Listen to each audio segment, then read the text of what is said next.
गण गणपती नमः। संकष्टी चतुर्थीचे व्रत महिन्यातून एकदा केले जाते, जे भगवान श्री गणेशाला समर्पित असते।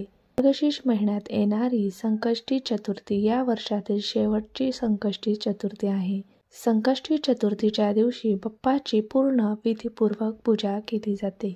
अनेक जण या दिवशी गणपतीचा आशीर्वाद मिळवण्यासाठी व्रतही करतात, जे चंद्राचे दर्शन घेतल्यानंतरच केले जाते। पंचांगानुसार मार्गशीर्ष महिन्यातील कृष्ण पक्षाची संकष्टी चतुर्थी तिथी 18 डिसेंबर 2000 रोजी आहे। या दिवशी तुम्हाला एक सेवा, एक उपाय मी सांगणार आहे। तो तुमच्या मुलांच्या प्रगतीसाठी, पतीच्या प्रगतीसाठी, घराच्या प्रगतीसाठी, तसेच कुटुंबावर कोणतेही संकट येऊ नये यासाठी हा उपाय करायचा आहे। यासाठी तुम्हाला एक दिवा लागणार आहे। तो दिवा कुठे लावायचा हे तुम्ही व्हिडिओ कुठेही स्किप न करता पूर्ण व्हिडिओ पहा। हा दिवा प्रज्वलित केल्याने काय होणार आहे? हिंदू धर्मामध्ये देवाच्या कार्याला अधिक महत्त्व दिले आहे। पूजा अर्चनेपासून ते त्यांच्या अनेक विधीपर्यंत त्याला विशेष महत्त्व आहे। हिंदू धर्मात प्रत्येक पूजेत दिवा लावणे अनिवार्य आणि शुभ मानले जाते। दिव्याशिवाय पूजा अपूर्ण मानली जाते। घरामध्ये दिवा लावल्याने घरातील नकारात्मक ऊर्जेच्या सकारात्मक ऊर्जेमध्ये रूपांतर होते। घरामध्ये सुख समृद्धी नांदते व आपल्याला त्याचा आशीर्वाद प्राप्त होतो। घरातील वास्तुदोष दूर होतात। धन अन्नाची कमतरता भासत नाही। आर्थिक संकट दूर होते। आर्थिक मानसिक संकटांना सामोरे जाण्याची हिंमत या दिव्यामुळे मिळते। सकाळी लवकर उठून स्नान करायचे आहे। स्वच्छ कपडे परिधान करा। देवघराची स्वच्छता करून देवपूजा करा। हा उपाय तुम्हाला सकाळी 10च्या आत करायचा आहे। गणपती बाप्पाला जलाभिषेक करा। करताना ओम गण गणपती नमः या मंत्राचा जप करा। गणपतीला पिवळे फुले, फळे, पिवळे चंदन अर्पण करा। तीळ किंवा बुंदीचा लाडू अर्पण करा। संकष्टी चतुर्थी कथा वाचा।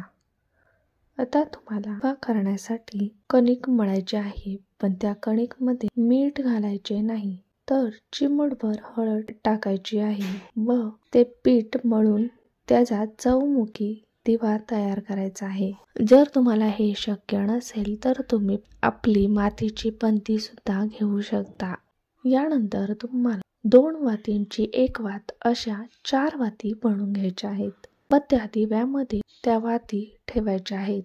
त्या दिव्यामध्ये शुद्ध गाईचं तूप टाकायचं आहे। जर शुद्ध गाईचं तूप नसेल तर तिळाचं किंवा मोहरीचं तेल घ्यायचं आहे। त्यानंतर एक प्लेट घ्यायची आहे। त्या प्लेटमध्ये तुम्हाला एक स्वास्तिक काढायचं आहे। स्वास्तिक हे मांगल्याचं प्रतीक आहे। स्वास्तिकवर थोड्याशा अक्षता अर्पण करायच्या आहे व त्यावर हा दिवा ठेवायचा आहे। दिवा प्रज्वलित करायचा आहे। त्या दिव्याला हळदी, कुंकू, फुलं अर्पण करायचे आहेत व हा दिवा तुम्हाला गणपती समोर लावायचा आहे। घरातील गणपती समोर लावायचा आहे। दिवा लावल्यानंतर तुम्हाला गणपतीचे संकटनाशनम गणेश स्तोत्र 11 वेळा पठण करायचे आहे। जर तुम्हाला हे पठण करणे शक्य नसेल तर मोबाईलवर लावून श्रवण करू शकता। हे पठण झाल्यानंतर तुम्हाला गणपतीजवळ बसून आपल्या मनातील जी काही इच्छा असेल, समस्या असेल ती मनोभावे अतिशय कळकळीने गणपती समोर मांडायची आहे। आपल्या कष्टाला नशिबाची साथ मिळत नाही। काही केला, कितीही प्रयत्न केले तरी योग्य ते फळ मिळत नाही। जे काही तुमच्या मनात आहे ते श्रद्धेने बाप्पासमोर मांडायचं आहे।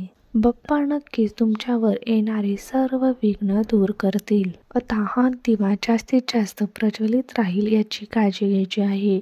हा दिवा चौमुखी असल्यामुळे आपल्या घरावर 4ही दिशेने येणारे संकट हा दिवा दूर करतो। दुसऱ्या दिवशी हा दिवा तुम्ही उचलायचा आहे व वाहत्या पाण्यामध्ये विसर्जित करायचा आहे। गणपती बाप्पा नक्कीच तुमची इच्छा पूर्ण करतील।